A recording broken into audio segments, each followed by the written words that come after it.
Magandang araw mga idol. Ayan, dumating na yung lure natin na pinakaantay. Ang malupiton na mga lure.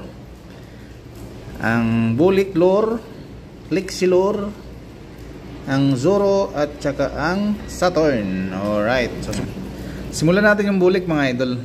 Ang size pala nito ay 60mm, 6.1 grams. Ayan, yung hook niya, triple hook.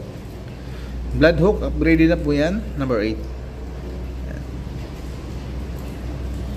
Close up natin. Yan, yung ganyan yung likod niya mga lods. Tapos yung lip niya, ganito po. Ayan. Ayan, mga malupiton na lure. Ayan. Ito yung Saturn. Ayan din. Malupiton, one piece fun. Sa mga nakakilala nito kay Saturn, one piece fun yan. One piece character. Then, ito din. Ang Zoro. At ang last natin ay ang Lixie lure. Napakaangas din nito idol.